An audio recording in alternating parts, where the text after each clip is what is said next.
Graça e paz da parte de Deus, nosso Pai, e de nosso Senhor e Salvador Jesus Cristo.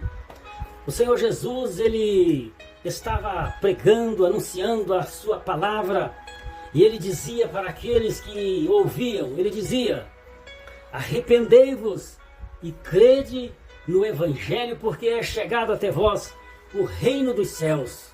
E Ele diz ainda mais: e como foi nos dias de Noé, assim será também com esta geração. Porque no tempo de Noé, Noé anunciava a salvação na arca que ele estava construindo. E o povo comia, bebia, casavam, davam-se em casamento, compravam, viviam como que se nada estivesse acontecendo. E Noé construindo a arca. Cada prego, cada martelada que Noé fazia naquela arca, ele estava anunciando que a destruição do dilúvio haveria de chegar. E ele era zombado, ridicularizado, porque imagina uma embarcação gigantesca em um lugar seco, o camarada dizer que ia chover, na época não chovia, não era, a época só caía um sereno, um vapor que regava toda a terra. Era um louco, eles tinham ele como um louco.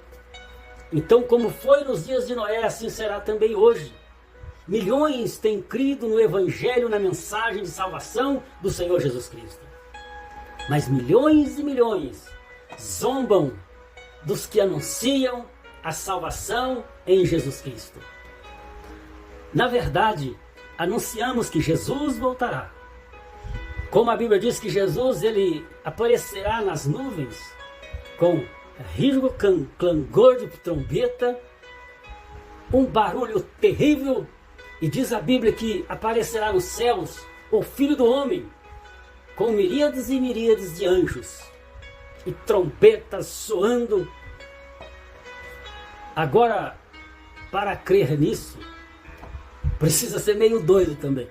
Assim como Noé era doido construindo no seco, hoje nós estamos anunciando que o Senhor Jesus Cristo voltará. Mas o apóstolo Paulo ele disse que nós somos salvos pela loucura da pregação. Eu disse que tem que ser meio louco no bom sentido, porque o homem natural, ele não consegue compreender isso. Eu só passei a compreender isso quando eu criei no Evangelho e comecei realmente a ler a Bíblia. Quando anunciaram para mim o Evangelho que eu criei, eu li a Bíblia inteirinha. Peguei, comecei a ler, só parei quando terminei de ler toda a Bíblia. Em poucos dias eu li toda a Bíblia, porque a Bíblia é assim, se você não ler, você nunca vai ler. Mas se você começar a ler, você não vai querer mais de parar de ler a Bíblia. Então, isso parece loucura para as pessoas que são pessoas natural. Uma pessoa natural é uma pessoa que não tem o Espírito Santo de Deus. É uma pessoa que não creu e não crê no Evangelho, não crê em Deus, não crê no sacrifício do Senhor Jesus Cristo. Então isso é uma pessoa natural. Mas quando nós cremos, aceitamos esse Evangelho, aí nós vemos que o Evangelho, ele é o poder de Deus para todo aquele que nele crer. O apóstolo Paulo ele diz mais, como? Ele faz uma pergunta, e essa pergunta não tem resposta. Como escaparemos nós, se não darmos ouvidos a uma tão grande salvação? Essa salvação que começou sendo anunciada pelos profetas. Quer dizer, o próprio Deus foi o primeiro que anunciou o Evangelho para Adão e Eva. Depois veio os profetas anunciando a salvação que viria em Jesus Cristo, o Messias prometido de Israel. Aí depois veio o próprio Filho, o próprio Messias, ele mesmo anunciava: eu sou o Filho de Deus, eu sou o caminho, a verdade e a vida, e ninguém vai ao Pai senão por mim. Ele disse: eu sou a luz do mundo, eu sou o pão da vida.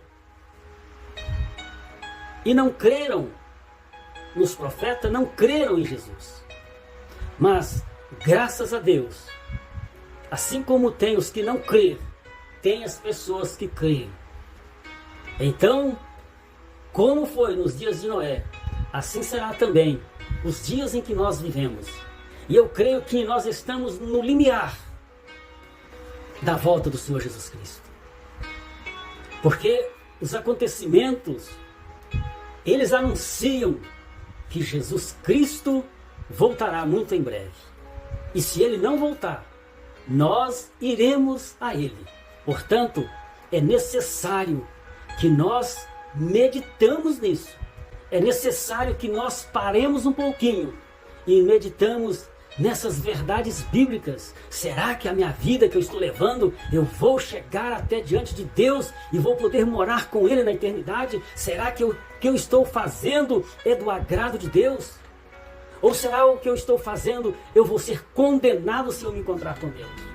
Então, é necessário parar e pensar nisso, porque isso vai determinar a nossa eternidade. Que nós vamos passar a eternidade em apenas, tem dois lugares que nós vamos passar a eternidade. Ou nós vamos passar a eternidade com Deus na glória, ou nós vamos passar a eternidade no lago de fogo. E está na nossa decisão. Obrigado por assistir o vídeo. Deus abençoe você, Deus abençoe a sua família e que o Espírito de Deus continue falando ao seu coração. Curta o vídeo, inscreva-se no nosso canal, compartilhe e vamos juntos levar esta palavra de esperança. Deus abençoe você em nome de Jesus. Amém.